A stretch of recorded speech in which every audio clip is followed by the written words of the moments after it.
जय हिंद दोस्तों। क्या आपको पता है कि दुनिया का second largest education network India में है। इसके बावजूद India top highest educated countries के रैंक में 54 पर स्टैंड करता है। जी हाँ, यूएस न्यूज़ यूएस न्यूज़ एक यूएस की मीडिया कंपनी है जिसके डेटा के अनुसार मोस्ट हाईली एजुकेटेड कंट्रीज में इंडिया 54th रैंक पर स्टैंड करता है।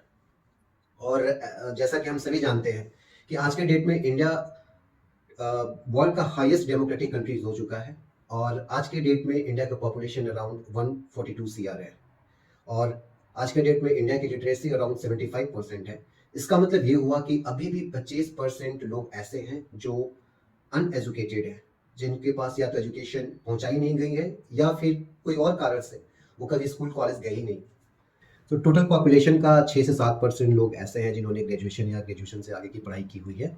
अगर एज डिस्ट्रीब्यूशन की बात करें तो 25% लोग 0 से 14 साल के एज ग्रुप में आते हैं। 67% लोग 15 से 65 साल के एज ग्रुप में आते हैं। और 6% लोग 65 प्लस ईयर्स के एज ग्रुप में आते हैं। अगर बच्चे और बुजुर्ग को हटा दो तो करीब 55 से 60% लोग ऐसे होने चाहिए थे जो आज के डेट में ग्रेजुएट हो। बट अनफॉर्चुनेटली हमारे देश में केवल 6% लोग ही ऐसे हैं जिन्होंने ग्रेजुएशन या ग्रेजुएशन से ऊपर की पढ़ाई की हुई है। अगर हम लेबर फोर्स की बात करें तो यह नंबर करीब 50 करोड़ के आसपास की है। लेबर फोर्स का मतलब जो लोग काम करने लायक हैं। तो अगर लेबर फोर्स का नंबर 50 सीआर है और हम ये मान लेते हैं कि करीब रफली 10 करोड़ लोग ऐसे हैं जिन्होंने ग्रेजुएशन या ग्रेजुएशन से ऊपर की पढ़ाई की हुई है। इसका मतलब हमारे देश का 40 करोड़ जनता ऐसी है जिन्होंने जो या तो बिल्कुल ही पढ़े लिखे नहीं है या फिर उन्होंने 12वीं तक की पढ़ाई की हुई है। क्या आपने सोचा है कि हमारा देश दुनिया का सेकंड लार्जेस्ट एजुकेशन नेटवर्क होते हुए भी लोगों तक अपनी एजुकेशन नहीं पहुंचा पाया है? आखिर इसके पीछे का रीजन क्या है? आखिर ऐसा क्यों है कि हमारा देश के करीब 45 करोड़ ऐसे लोग हैं जिन्होंने केवल 12वीं तक की पढ़ाई की हुई है? सो दोस्तों, IBEF Indian brand equity foundation जो कि एक गवर्नमेंट ऑर्गेनाइजेशन है, और उसके डेटा के अनुसार फिनेंशियल ईयर 2020 में भारत में टोटल 42,343 कॉलेजेस थे, जो कि आज की डेट में बढ़कर करीब करीब 45,000 के आसपास हो चुके हैं। तो जहां दूसरी तरफ यूनेस्को के डेटा के अनुसार PTR रेशियो 47:1 है। PTR is basically public teaching ratio होता है। और 47:1 का मतलब ये हुआ कि 1 टीचर पर 47 स्टूडेंट्स, यानी 47 स्टूडेंट्स के लिए इंडिया में 1 टीचर अवेलेबल है। और ये जो रेशियो है, मैं सीनियर सेकेंडरी कॉलेजेस की बात कर रहा हूँ। अगर ओवरऑल रेशियो देखा जाए तो करेंटली 26:1 है। इसका मतलब ये हुआ कि 26 स्टूडेंट्स पर एक टीचर आज भी अवेलेबल है। तो ये एक बेहतरीन एजुकेशन सिस्टम माना जाएगा मेरे अनुसार। तो ये था ऑफलाइन एजुकेशन सिस्टम के बारे में। बट पिछले कई सालों से ऑनलाइन एजुकेशन सिस्टम भी काफ़ी ट्रेंड में है।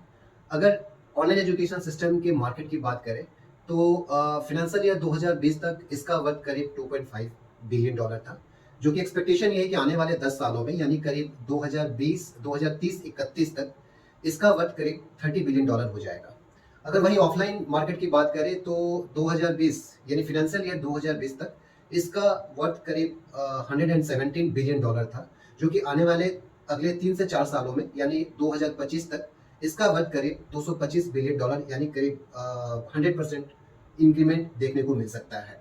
तो हमारे देश में इतने अच्छे एजुकेशन सिस्टम होने के बावजूद इस देश में 40 करोड़ जनता या तो 12वीं पास है या तो 12वीं से कम पढ़ी लिखी है। मैं बार बार 12वीं इसलिए बोल रहा हूँ कि आज के समय में अगर आप 10th और 12th कर भी लेते हो तो आपके लिए इस देश क्या किसी भी देश में एक अच्छी नौकरी मिलना बहुत ही मुश्किल है, जब तक कि आपके अंदर कोई एडिशनल या कोई एक्स्ट्रा ऑर्डिनरी स्किल्स ना हो। तो 40 करोड़ जनता आज भी है जो सिर्फ 12वीं पास है या तो 12वीं से कम पढ़ी लिखी है, भले ही वो एजुकेटेड कैटेगरी में आते हो। लेकिन आज के समय में 12वीं पास करके आप अगर चाहो कि आपको एक अच्छी नौकरी मिल जाए, आप एक अपना जीवन यापन बहुत ही अच्छे तरीके से कर लो, तो वो नियर टू इम्पॉसिबल है। AADMI जो कि एक ग्लोबल सर्विस कंसल्टिंग कंपनी है, जो कि लेबर प्रोवाइड कराती है। अगर आपके पास भी कोई आपकी खुद की कंपनी है और आप एब्रॉड लेवल पर अपने कंपनी को एक्सटेंड करना चाह रहे हो, इसका मतलब कि आप अपनी कंपनी को विदेश में उसके ब्रांचेस खोलना चाह रहे हो, तो वहाँ पर आपको वर्कफोर्स की जरूरत पड़ेगी।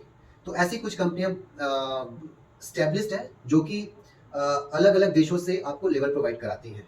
तो इस कंपनी के अनुसार इंडिया से जो भी लेबर आते हैं, लेबर इन द सेंस कि जो 12 से कम पढ़े लिखे या 10 से कम पढ़े लिखे, मैं उनकी बात कर रहा हूँ। उनकी जो पर आवर की कॉस्ट है वो करीब $2.80 पर आवर है। अब $2.80 को अगर हम इंडियन रुपीज में कन्वर्ट करते हैं तो ये होता है करीब करीब 225 रुपए। और एक इंसान एक दिन में 8 घंटे का नौकरी कर सकता है। ये स्ट्रिक्ट रूल है कुछ कुछ कंट्रीज में, जो कि आप किसी भी एम्प्लॉय से 8 घंटे से अधिक काम नहीं करा सकते हो। अप्रॉक्स देखा जाए तो मंथली इनकम इनकी 40,000 के आसपास होती है। तो आपको तो फिर भी सुन के अच्छा लग रहा होगा कि 40,000 एक अच्छी सैलरी इंडिया में मानी जाती है।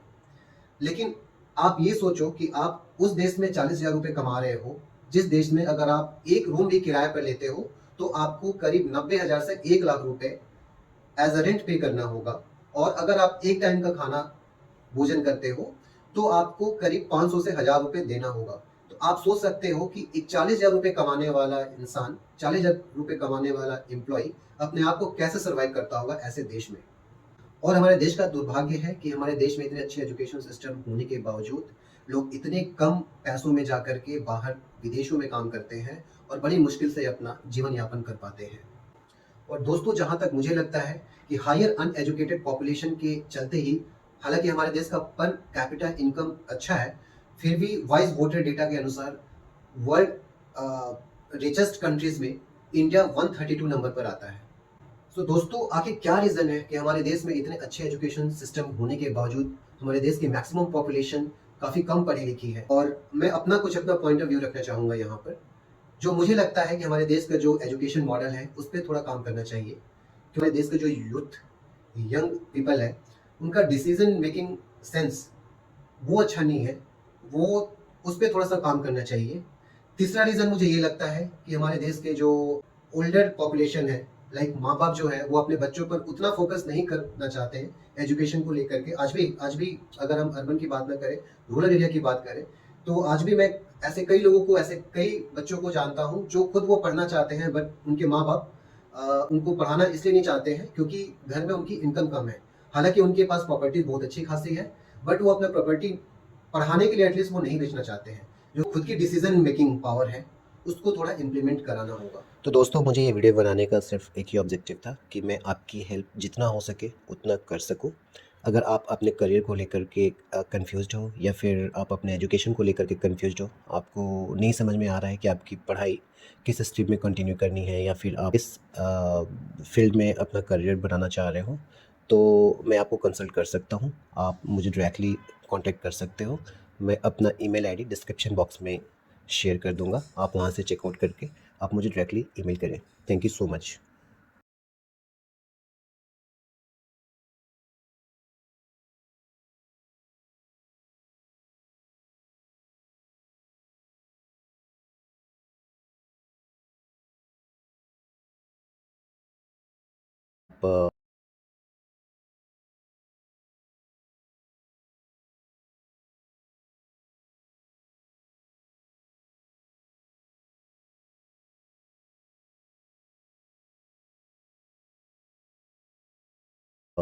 खुद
कराना होगा।